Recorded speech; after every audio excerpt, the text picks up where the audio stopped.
حضرت عبداللہ ابن ام مکتوم رضی اللہ تعالیٰ عنہ جو نابینا صحابی ہیں، نبی علیہ السلام کے جلیل القدر صحابہ میں ان کا شمار ہوتا ہے۔ قادسیہ کی لڑائی کے اندر انہوں نے اپنا نام درج کروایا، تو دوسرے صحابہ کرام کے بعد صحابہ کرام وہاں پر موجود تھے، انہوں نے آ کر سمجھانے کی کوشش کی اور فرمانے لگے کہ دیکھیں آپ حافظ قرآن ہیں، آپ نے تو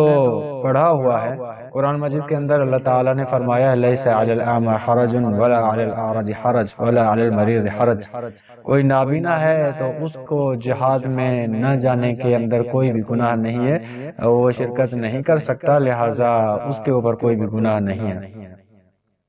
تو حضرت عبداللہ ابن ام مکتوم رضی اللہ تعالیٰ عنہ نے فرمایا کہ ٹھیک ہے، میں نے سب کچھ پڑھا ہوا ہے، لیکن مجھے ایک جذبہ ہے، میں وہاں پر تلوار اٹھا کر دشمنوں کا سامنا نہیں کر سکتا، لیکن کم سے کم میری اس جماعت کے اندر شرکت ہو جائے، یہ میرے لیے بھی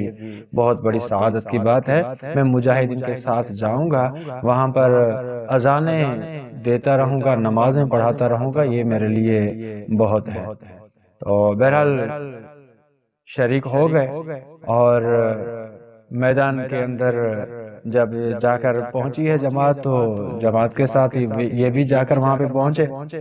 فجر کی نماز کے بعد، نماز پڑھنے کے بعد اپنے ساتھیوں کو فرمایا کہ جھنڈا کہاں ہے جو امیر کے پاس ہوتا ہے؟ وہ جھنڈا لایا گیا۔ جھنڈے کو جیسے ہی انہوں نے اپنے ہاتھ میں لیا تو وہاں سے جہاں نماز کی جگہ تھی وہاں سے وہ جھنڈا لے کر بھاگنے لگے دشمنوں کی جماعت کی طرف۔ ابھی وہ دشمنان اسلام جو تھے وہ ابھی اپنے ناشتے میں، اپنے کھانے پکانے میں لگے ہوئے تھے،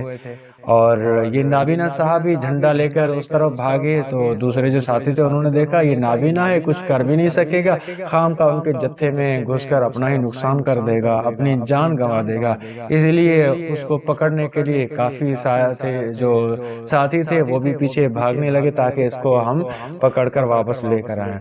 جیسے ہی یہ جتھا یہاں سے بھاگ کر روانہ ہوا، دشمنوں نے دیکھا کہ یہ مسلمان اب ہمارے اوپر حملہ کرنے کے لیے آ رہے ہیں، ہم نے تو کوئی تیاری نہیں پکڑی۔ تو کتابوں میں آتا ہے کہ تاریخ لکھتی ہے کہ وہ لوگ جو تھے اس علاقے کے اندر موجود تھے وہ سارے کے سارے اپنا سارا سامان، اپنا اسلحہ چھوڑ کر بھاگ کر چلے گئے۔ وہ میدان خالی ہو گیا، پورا علاقہ خالی ہو گیا، بغیر کسی قتال کے، بغیر کسی لڑائی کے مسلمانوں کے ہاتھ میں آ گیا۔ اور جب پوچھا گیا کہ آپ نے یہ کیوں کیا تو انہوں نے فرمایا کہ میں دیکھو کوئی جہاد کر تو نہیں سکتا اور دشمنوں کے سامنے تلوار نہیں چلا سکتا، میں نے دیکھا میں کس طرح اسلام کی اندر جو ہے اپنا نام داخل کروں، مجاہدین کے اندر اپنا نام داخل کروں، تو مجھے یہی ایک جو ہے طریقہ سوجا۔